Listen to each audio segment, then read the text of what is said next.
So we'll continue with the essence of a human life, words of advice for the lay practitioner. That was written by Jason Kappa. So we are on verse 4. Okay, death will definitely come and will quickly come. Should you neglect to train your thoughts again and again on such certainties, you will grow no virtuous mind. And even if you do, it will be spent on enjoyment of the glories of this life. True. It's what we see all around us and what we see with our own life. So the first line, death will definitely come and will quickly come. So we have some resistance to this. Yeah? Death will definitely come. That's some resistance. But, well, maybe it'll come. But it will quickly come? Absolutely impossible. Yeah. I have too many things I want to do. There's too many things going for me in my life. And actually, I'm too busy. I don't have time to die. And I'm involved in doing so many projects and have so many friends. I am so embedded with this world. How could I possibly die? You know, I'm just too embedded in it. I'm glued to this world. It couldn't let me die. Yeah. And anyway, if I died, all these people would protest. And so surely I would stay alive if people protested. Yeah. That's what we do, don't we? We protest and then the situation changes. But the thing is that the Lord of Death, who's the anthropomorphized figure of death, there is no real Lord of Death.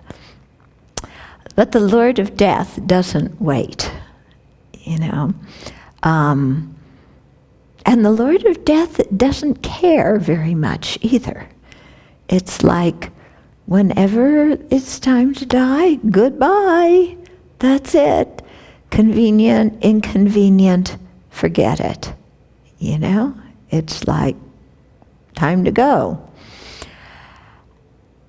So it's helpful, you know, how they have us meditate on this with the 9-point death meditation is very helpful because the first big point there is that death is definite. So that chips away at the first resistance we have. The second big point is that the time of death is indefinite. So that chips away at that. And then the third is that the only thing that's good for us, you know, when we die, that we'll take with us, is our karma and our mental habits, not our possessions, not our friends and relatives, and not our body. So that means that nothing can stop us. Protest, no protest, you know, it doesn't matter. Nothing can stop death when it's coming.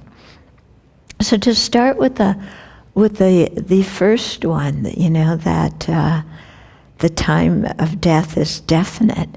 There we first begin recalling that everybody has to die.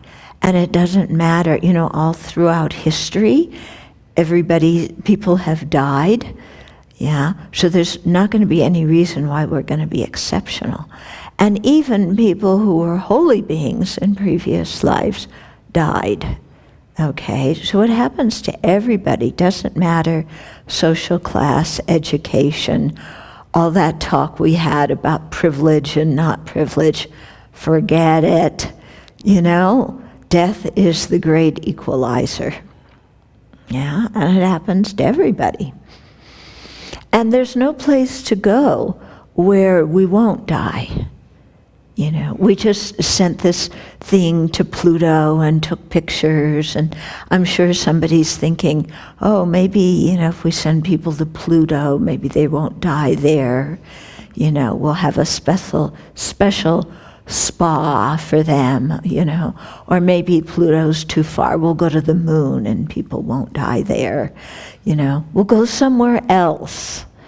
Yeah, well, that doesn't work either, because just having a body that is produced by afflictions and karma, it doesn't matter where that body is, it's in the process of decaying, and it will eventually cease. Doesn't matter where you go. And then the next point we think about that is that we always kind of think, well, death isn't really definite because I haven't gotten around to practicing Dharma yet.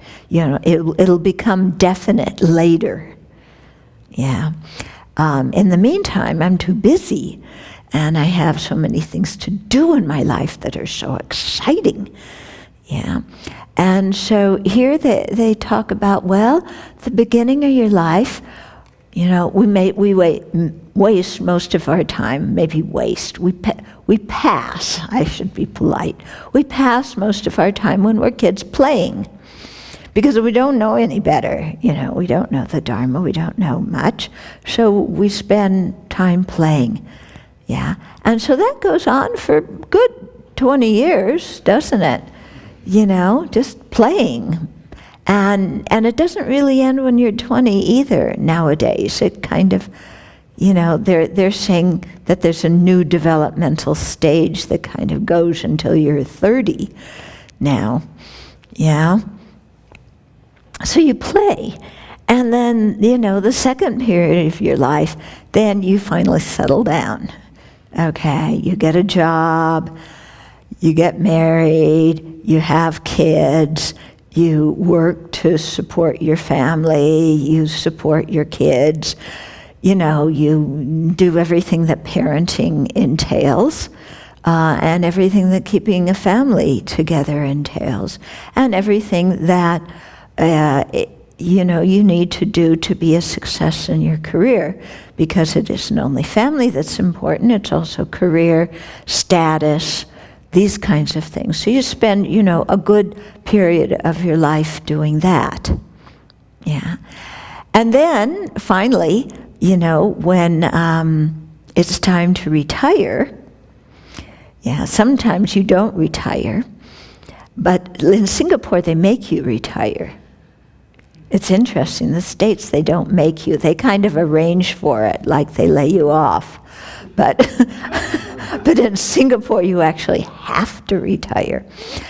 And then, and then you spend that time, playing mahjong, playing poker, playing golf, visiting the grandchildren, trying to decipher your Medicare bills with all those numbers. Who can read all the things that they give you when you have, you know what I mean.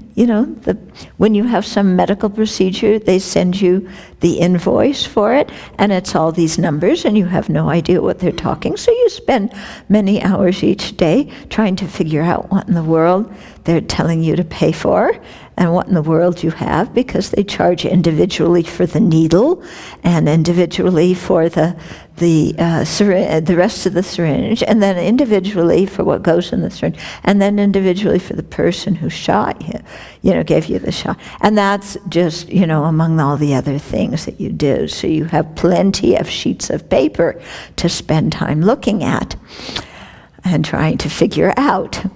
Yeah. And then death comes. Yeah? And we're not very prepared, and we tend to think that if we think about death, it'll make it happen. At least that was in my family. Whereas if you don't think about it, it won't happen. So very logical. Yeah, whatever you don't think about won't happen. So don't think about it. And then don't be prepared. And, like taking your driving test without any practice. Not too smart. The reason we think about death like this is not so that we become panicked and fearful and paralyzed and full of dread. But the fact that we're mortal, when we really think about it, it can invigorate our life, and it makes us choose our priorities. Because clearly we can't do everything.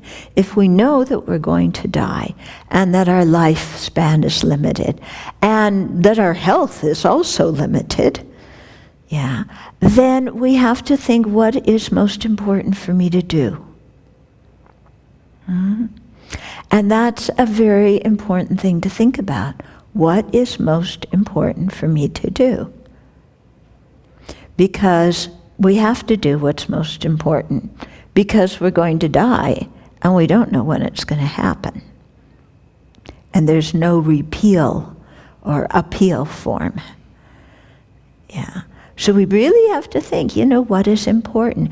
And we always say to ourselves, I have to do this, I have to do that. I have to pick my kids up at school. I have to, go to work early. I have to, do this. I have to do that. In actual fact, the only thing we ever have to do is die.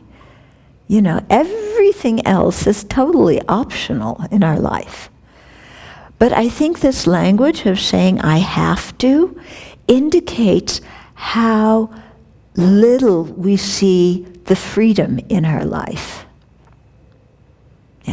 How much we feel pressured and succumb to pressure in our life by saying, I have to, because actually all these things we have choices about.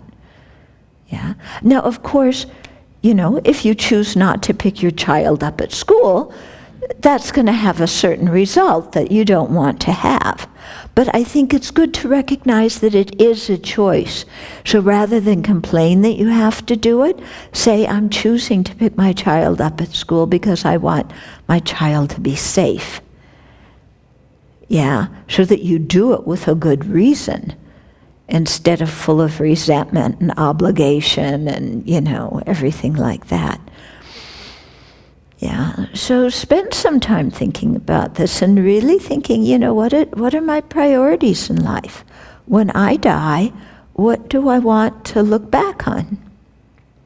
Not look back on as in reminiscing, but look back on in terms of, how did I spend my life? What did I spend my time doing and thinking and feeling and talking about? And then when we do that, it becomes clearer, what our priorities are, because we realize that we spend a lot of time doing things that are totally inconsequential. And in fact, the next day, we even forget that we did them, and it doesn't really matter if we did them or not, unless we're applying a good motivation to doing those things, in which case some of those things can become actual virtuous activities. Like when I was talking about the thought training practices with the gathas, saying when you go upstairs thinking that you're leading sentient beings to enlightenment, going downstairs to rescue them from the hell realms. Cleaning is cleaning the minds of sentient beings. So if you do a lot of your things in life applying those kind of thought training techniques, then they become virtuous activities. But we actually see we have a lot of things that we just, mindlessly do. Okay. So think about it, and think about what's important in your life and what you choose to do and what you choose not to do.